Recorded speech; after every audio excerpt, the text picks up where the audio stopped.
qiziqarli mavzu. Ta'rif.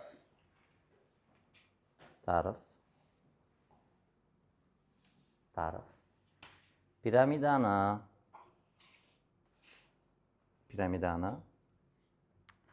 asosiga parallel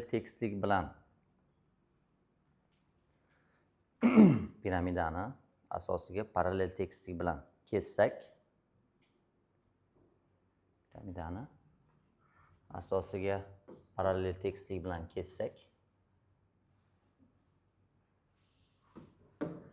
berilgan piramidaga o'xshash piramida va kesik piramida hosil bo'ladi. Berilgan piramidaga o'xshash piramida va kesik piramida hosil bo'ladi. Berilgan piramidaga o'xshash piramida va kesik piramida hosil bo'ladi.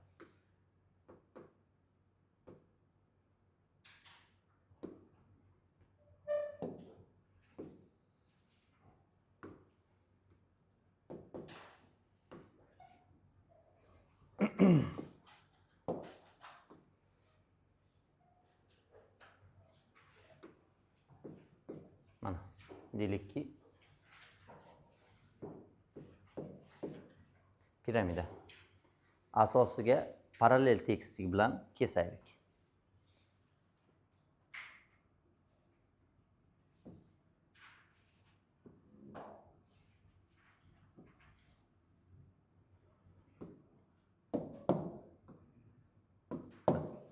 Asosiga parallel tekislik bilan kessak nimalar hosil bo'lyapti? O tepaga kichkinagina piramida, pastdachi kesik piramida. Ya'ni mana to'liq piramida edi. Asosiga parallel tekislik bilan kesib tarafni olib tashlaydigan bo'lsak, nima qoladi? Kesik piramida. Bugun mana shu kesik piramida haqida gaplashamiz. Faqat kesik piramida haqida gaplashishdan oldin mana bu piramidani asosiga parallel tekislik bilan kesishganda mana shuni kesaylikda. Asosiga parallel tekislik bilan.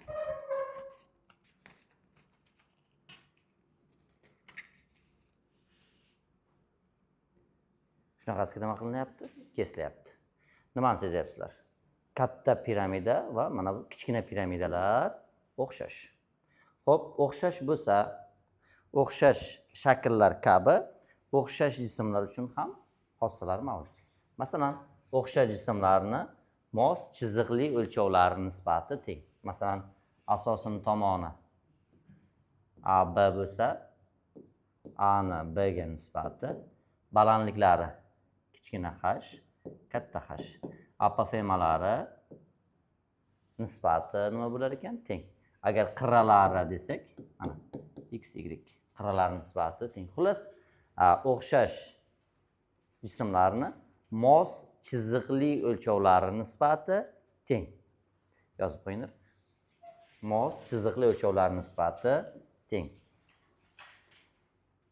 Mos chiziqli o'lchovlari nisbati teng.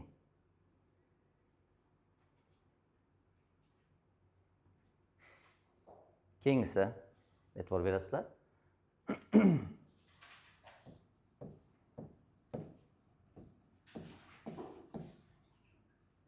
Asoslari, o'xshash piramidalarning asoslari S1, S2 bo'lsa, asoslari yuzalari nisbati mos chiziqli o'lchovlar nisbatini kvadrati.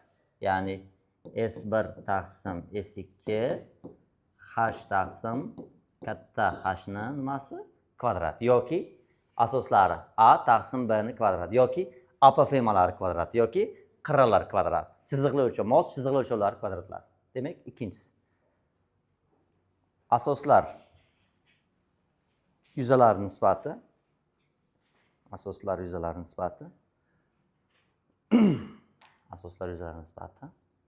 mos chiziqli o'lchovlar nisbatining kvadratiga teng. Mos chiziqli o'lchovlar nisbatining kvadratiga teng. Mos chiziqli o'lchovlar nisbatining kvadratiga teng.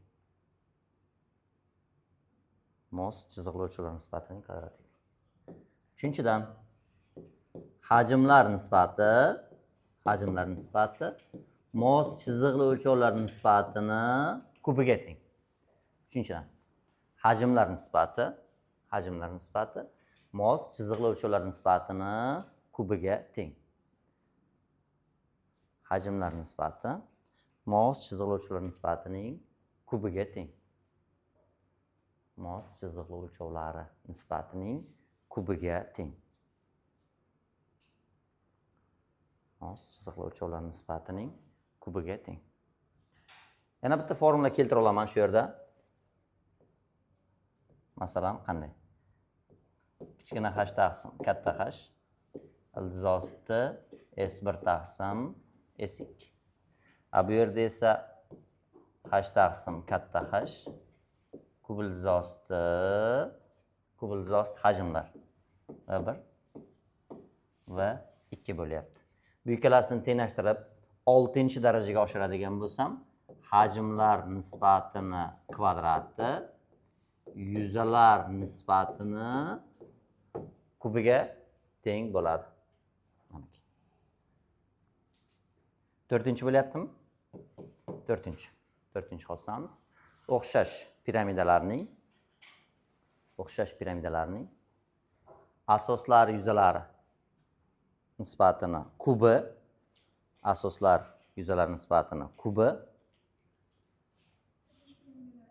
o'xshash piramidalarni asoslar yuzalari nisbatini kubi, hajmlar nisbatini kvadratiga teng. Hajmlar nisbatini kvadratiga teng.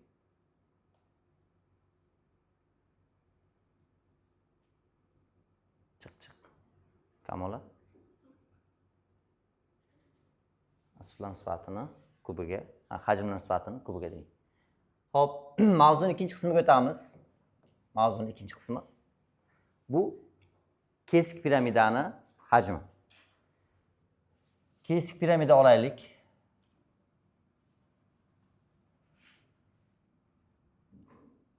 Bitta piramida qo'ysak.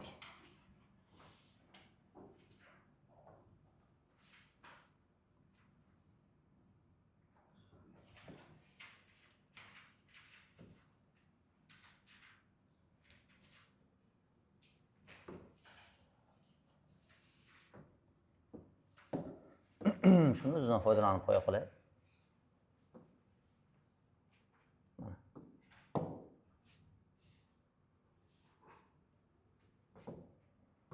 Shogirdlar, mana shu kesik piramidani hajmini topishimiz kerak. Endi kesik piramidani hajmini topish uchun nima qilish kerak? Mana yerdagi mana bu yerda kesik piramida turibdi-ku. Shu kesik piramidani, mana bu piramidani hajmini topish uchun butun piramidadan foydalanish kerak. Butun piramidani hajmidan mana bu unga o'xshash kichkina piramidani kesib olib tashlaydigan bo'lsak, nimaning hajmi hosil bo'ladi? Kichik piramida hajmi hosil bo'ladi. Endi kesik piramida hajmi hosil bo'ladi. Endi misollarda umumiy piramidani topib, keyin bajarib o'tirmaylikda, mana shu kesik piramida hajmini topishga harakat qilaylik. Asoslari deylik S1, S2, balandligi nimaga teng bo'lsin? H ga teng bo'lsin. Hajmini topishga harakat qilamiz. Demak, bunday deb yozaman. Ozgina vaqtni oladi. Kesik piramida hajmi va katta piramida hajmidan mana bu kichkina piramida hajmini nima qilishimiz kerak? Ayirishimiz kerak. Xo'p, kichkina piramidani hajmi H1, katta piramidani hajmichi H.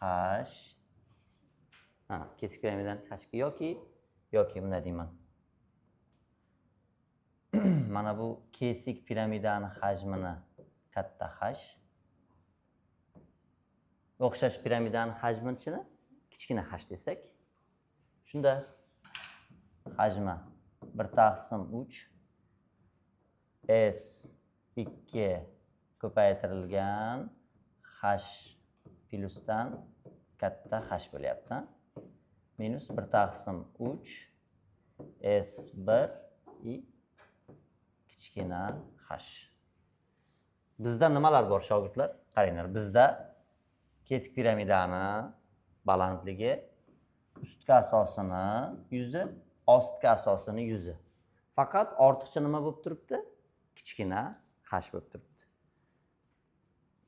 Shunda 1/3 S2 kichkina h 1/3 S2 katta h minus 1/3 S1 kichkina h teng 1/3 S2 katta h plyusdan 1/3 S2 minus S1 kichkina h bo'lyapti. S1, S2lar asoslarining yuzalari, h kesik piramidani balandligi. Faqat nima noma'lum? Kichkina h noma'lum. Kichkina h ni topaylik. Kichkina h ni topishda o'xshash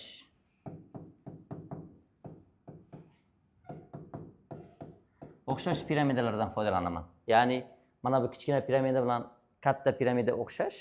Demak, mos chiziqli asoslar nisbati, mos chiziqli o'lchovlar nisbatining nimasi edi? Kvadrat edimi? Shunda asoslari S1 ni S2 ga nisbati kichkina h plus katta h ga nisbati. Proporsiya deydigan bo'lsak, S1h plus S1 katta h ildiz ostida bo'ladi. Demak kvadrat qolib ketibdi. Buni nimasi? Kvadrat. Ildiz oladigan bo'lsak, ildiz osti S1, ildiz osti S2 teng h plus katta h. Ildiz osti S1 kichik h, ildiz osti S2 katta h, ildiz osti S2 kichik h. Shunda bunday qilaman. Ildiz osti S2 mana bu to'g'ri bo'ldimi? Mana bu S1 bo'lar ekan, mana bu S1 bo'ladi. Shunda S1 katta h teng ildiz osti S2 kichkina h minus S1 katta h minus ildiz osti S1 h desak, kichkina h'imiz ildiz osti S1 katta h taqsim ildiz osti S2 minus ildiz osti nima bo'lib qoldi? S1. Bu topilgan kichkina h'ni mana bu yerga olib kelib qo'yaman.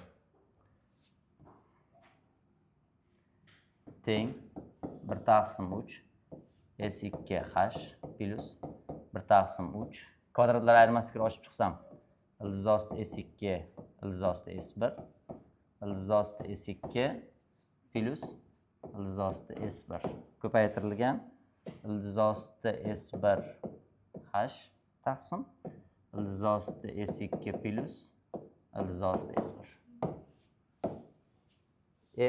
Ayirma ekan. Bu bilan qisqaradi. Endi qavslarni ochib chiqsam, S1/3 S2h plus 1/3 ildiz osti S1 S2h 1/3 bilan ochsak 1/3 S2h. Shunda umumiy ko'paytirish 1/3h ni chiqarib olsam, 1/3h chiqsa, S1 ildiz osti S1 S2 plusdan S2 ko'paytirilgan nima bo'ldi? H bo'ldi. Ya'ni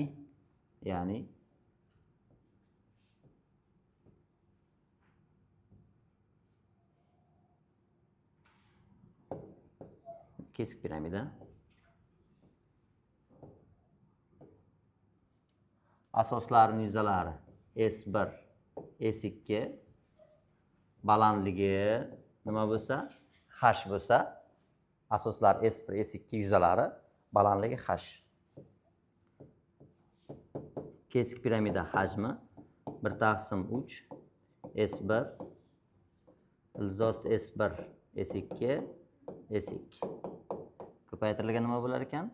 H. Mana shu formula yordamida topiladi. Formula mana isbot. Yoza olasizlar. piramidaning balandligi 5 ga teng bo'lsa, piramidani diagonalini toping. Muntazam to'rt burchakli piramida olaylik. Kesik piramida.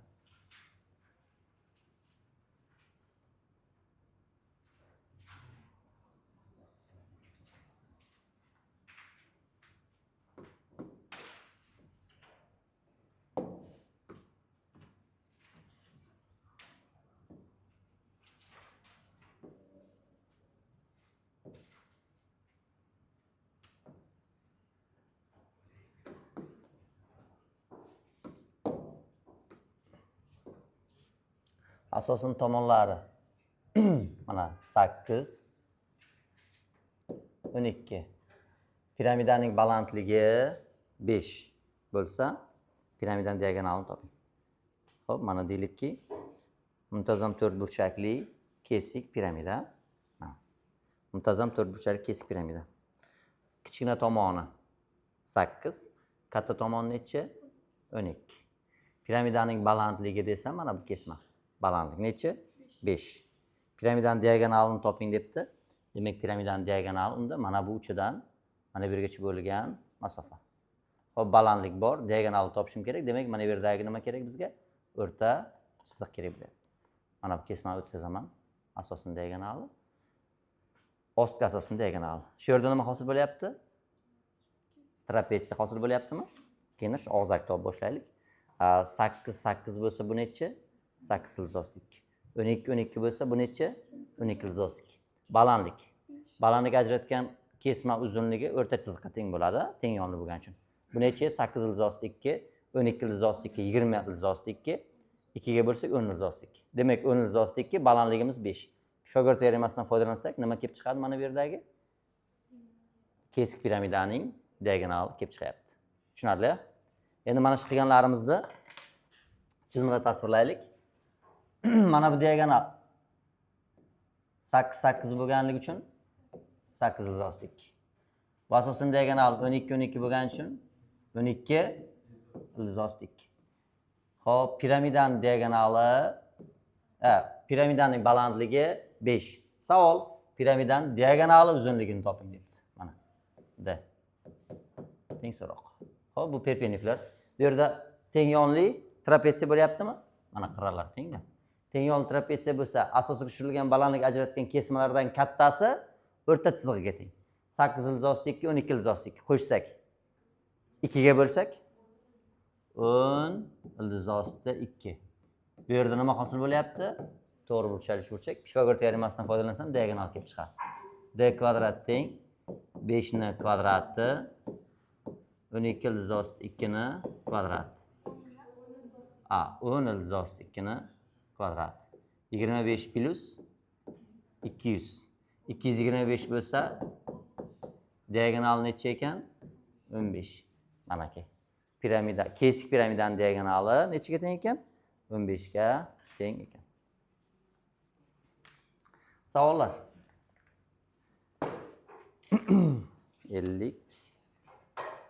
52 misol bo'lsin. 52. Muntazam uchburchakli kesik piramidaning asosiy tomonlari 7, 9. Piramidaning yon qirrasi 5 ildiz 2 ga teng bo'lsa, buni yon sirtini yuzini toping debdi. Muntazam uchburchakli piramida. Kesik piramida.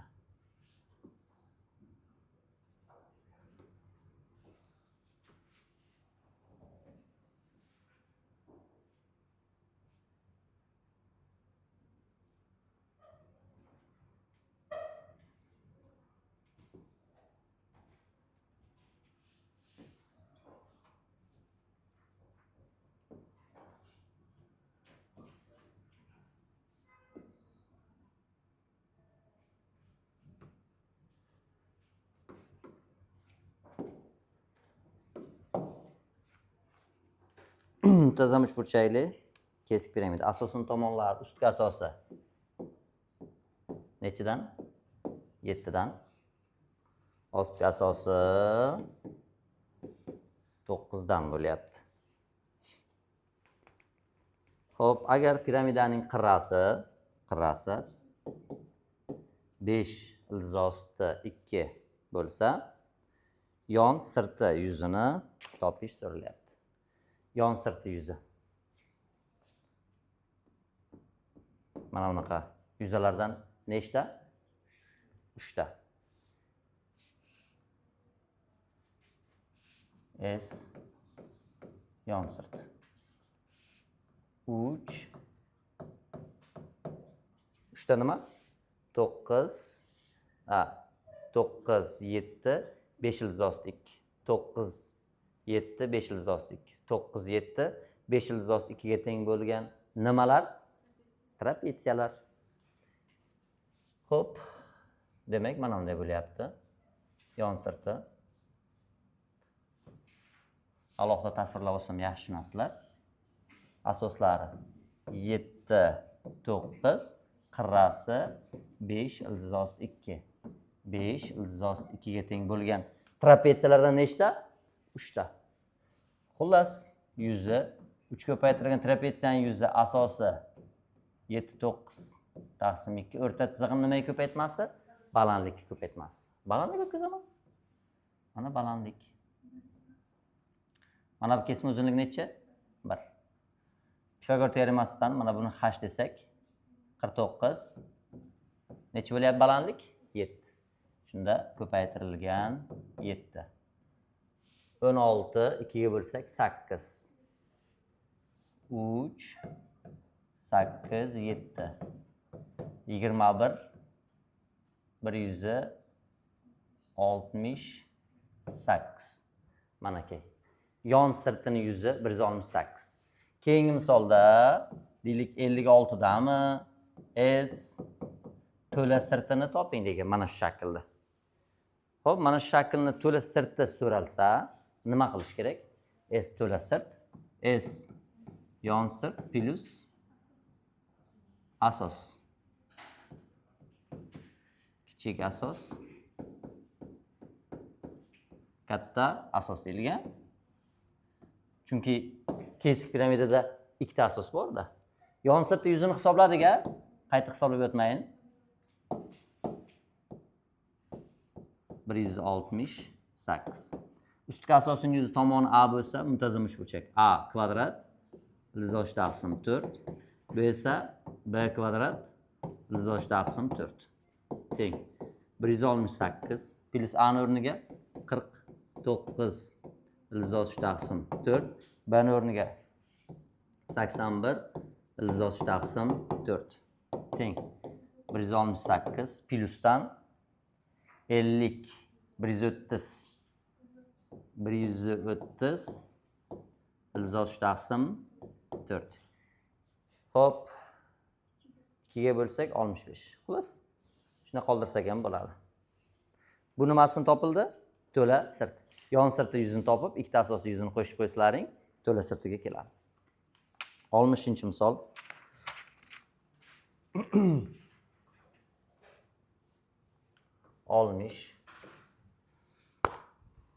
Muntazam 6 burchakli kesik piramida. Asosining tomonlari 4 6. Agar piramidaning kichik diagonali 11 bo'lsa, piramidani to'la sirtini yuzini toping debdi. Xo'p, mayli.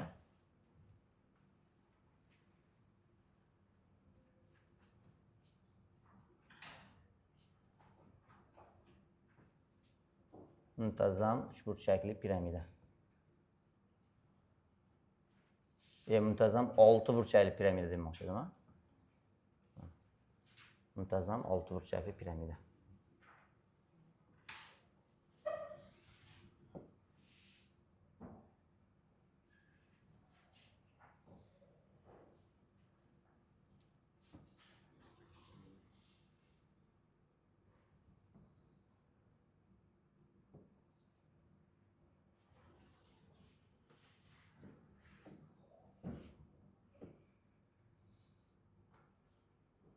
Hop, aniqroq chizishim kerakga o'xshayapti.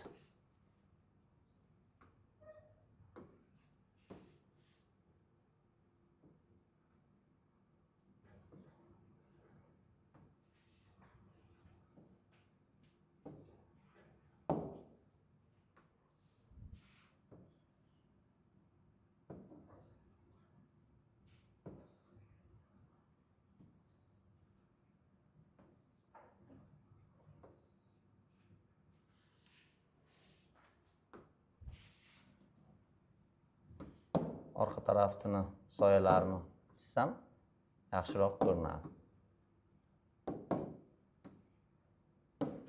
Qanday? Tasavvur qilolaring, muntazam 6 burchakli kesik piramida. Xo'p, asosin tomonlari 6, 4. Kichkina asosin tomon 4, katta asosin tomon 6. Agar piramidaning kichkina diagonali ildizosi 11. Kichkina diagonal desa, asosini kichkina diagonal bo'yicha yo'naladi. Mana. Nechaga teng ekan? 11 da o'ziga teng ekan. To'la sirtining yuzini toping debdi. To'la sirtining yuzi S to'la sirti S yon sirt plus S1 plus S2 deb qo'yaman. S1 S2.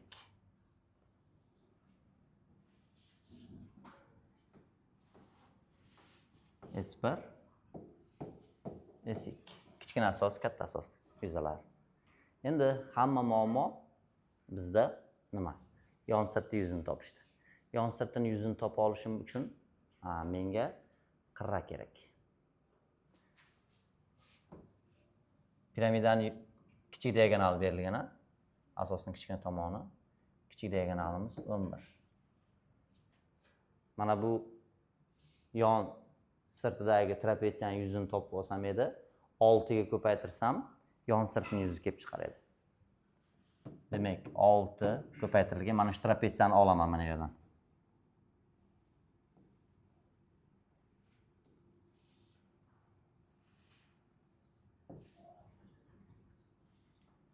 To'rt, 6. Buni balandligi muhimda bizga. Balandligini topish uchun nima kerak? Yon qirra. Yon qirrani topishim kerak. Yon qirrani topishda nima qilamiz? Mana bu asosini ham diagonal o'tkazsam, shu yerda kessalaring nima hosil bo'lyapti? Yana trapets hosil bo'lyapti. 6 bo'lsa, kichik diagonali 6 ildizosi 3. 4 bo'lsa, 4 ildizosi 3. Balandlik tushiramiz. Yig'indisini yarmi bo'lsa 5 ildizosi 3. Mana bu to'g'ri burchalish burchak uchun Pifagor teoremasini qo'llasak, 11 ning kvadratidan 5 ildizosi 3 kvadratini ayiramiz. Necha bo'ladi? 121 minusdan 75. Necha qolyapti? 25, 36. Demak necha ekan? 6. Xo'p, 6. Mana bu ildizosni 46 mi? 46. Ildizosni 46 ekan.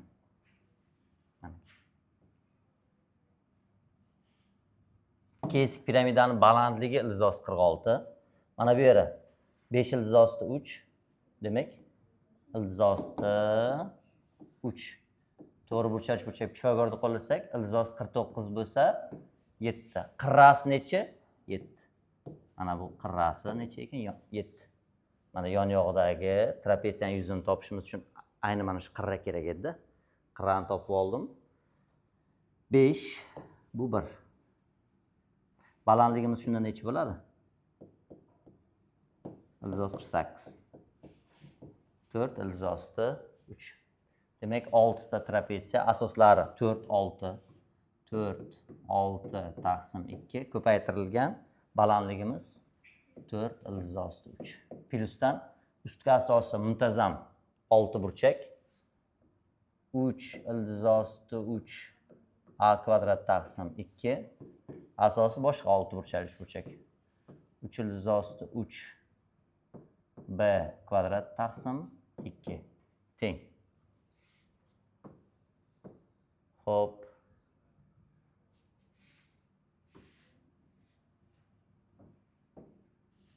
Boshladik. 10. 2 ga bo'lsak 5. 6 ga ko'paytirsak 30. 34 ko'paytirsak 120 ildizosda 3 plus a 4 kvadrat 16. 2 ga bo'lsak 8. 24 ildizosda 3 plus b 6 kvadrat 36. 18. 3 ga ko'paytirsak 54 ildizosti 3. 120 ildizosti 3 plus 78 ildizosti 3. 198 ildizosti 3. To'la sirtini yuzini topdik. Savollar. Xullas, mana buni kesik piramida deb tasavvur qilsak, qaranglar, ikki xil balandlik bor. Birinchi balandligimiz kesik piramidani o'zini balandligida. Mana bu kesik piramidani o'zini balandligi. Uyga vazifada kesik piramidani o'zini balandligini topmoqchi bo'lsalaring, asoslarini, mana diagonallarini o'tkazib, mana bu yerda qirralar orqali trapetsiya hosil qilasizlar. Alohida chizib olinglar. Mana shu trapetsiyadan foydalansalaring, trapetsiya, mana kesik piramidani balandligi hosil bo'ladi. Agar yon yog'ini balandligi kerak bo'lsa, mana bu yon yog'ini yuzini topmoqchi bo'lsalaring, mana bu yerda qirralari, keyin asoslaridan iborat bo'lgan yana teng yonli trapetsiya bor. Mana bu trapetsiyaning yuzini topsalaring, yon sirti yuzi haqida gap ketadi. Agar diagonal kesimi bo'yicha kesib, trapetsiyadan foydalanib balandlik topsalaring, kesik piramidani balandligini topgan bo'lasizlar. Hajmi uchun kerak bu. Bu esa yon sirti yuzi uchun kerak. Mana bu yon yog'idagi trapetsiyani balandligi yon sirtini yuzini topish uchun kerak. Mana bu diagonal kesimidagi balandligi esa prizmani, piramidani hajmini topish uchun kerak. Yozib olinglar, hozir hajmini ham topamiz. Uchburchakli piramida. Asosiga parallel tekislik bilan kesilyapti. Anaki.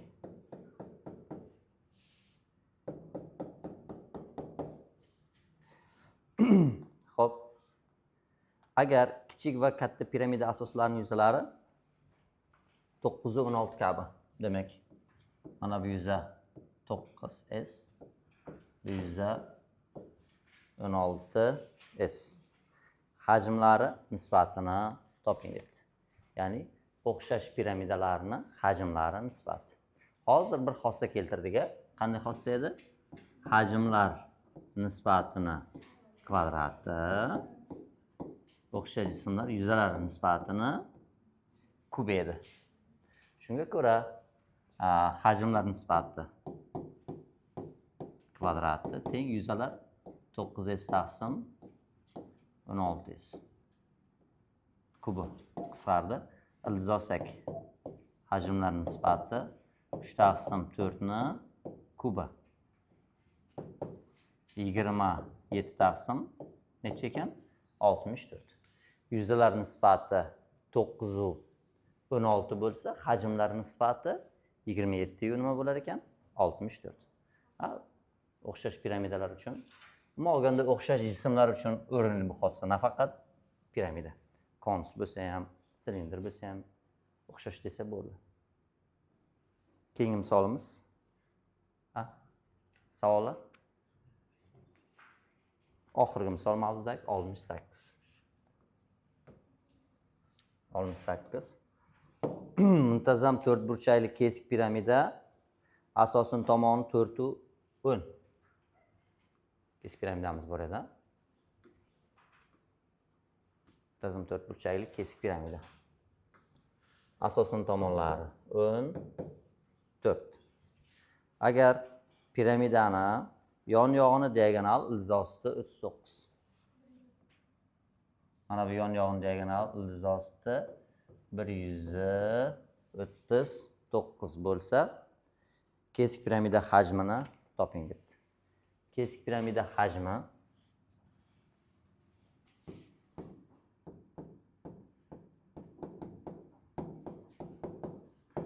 bir taqsim 3 S1 ildizosti S1 S2 S2 ko'paytirilgan h. Xo'p, S1imiz ustki asos kvadrat, yuzi 16. Ostki asosi kvadrat, 100. 16 yuzlarni qo'yaman. Faqat nima noma'lum? H balandlikni topish noma'lum. Balandlikni topishda mana bu diagonal kesimini o'tkazamiz. Diagonal kesimini o'tkazsak 4 ildizosti 2 10 ildizosti 2.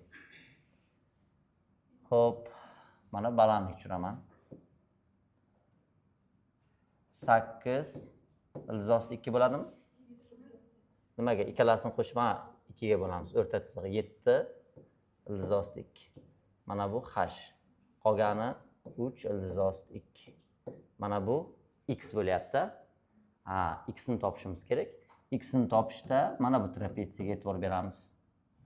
4 u 10. Asoslari 4 u 10. Balandlik tushirsam, qanday kesimlarga ajratadi? 7 u 3. Mana bu 7. Bunisi 3. 7 ildizosi 139 bo'lsa, mana bu balandlik nechiga teng bo'ladi? Pifagor teoremasiga ko'ra. Qiynalyapsizlarmi? Unda bunday yozinglar. Qaranglar.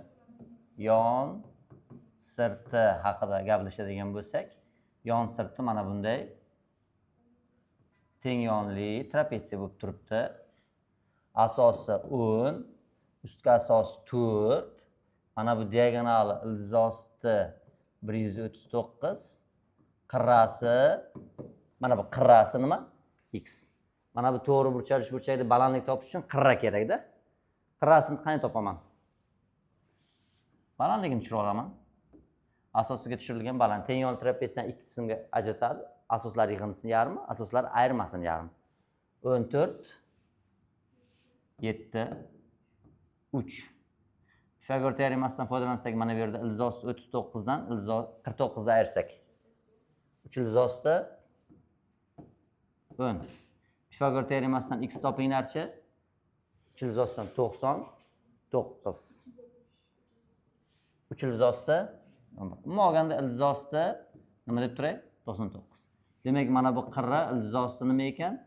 99. Pifagordan foydalansam, ildizosti 99 dan ayiramiz 18 ni. Necha bo'ldi? 81 9 chiqadi. Demak, piramidani balandligi necha ekan? 9. Ketdik. 1 taqsim 3. Ustki asosi 4 ni kvadrati, ildizosti 4 ni kvadrati, 10 ni kvadrati plus 10 ni kvadrati. Balandligi necha? 9.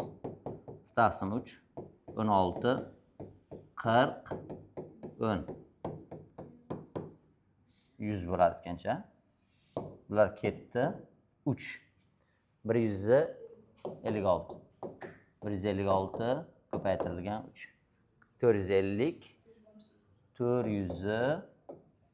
468 ekan. Xullas, yon yog'idagi trapetsiya, keyin diagonal kesimdagi trapetsiya. Shu ikkita trapetsiyadan bir-biriga bog'lang. Bu ikkalasini nima bog'laydi bilasizlarmi?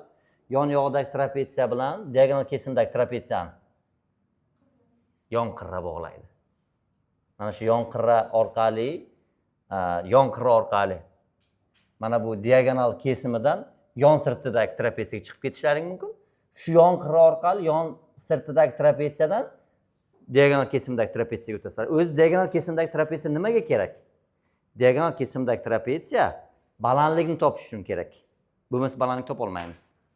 Yon yog'idagi trapetsiyachi yon sirtini topish uchun yoki mana bu yon asoslaridan foydalanib, qirrasini topib olib, mana bu yerdagi diagonal kesimidan foydalanib balandlikka kelsa bo'ladi. Yozib olasizlar. Uyga 70 gacha.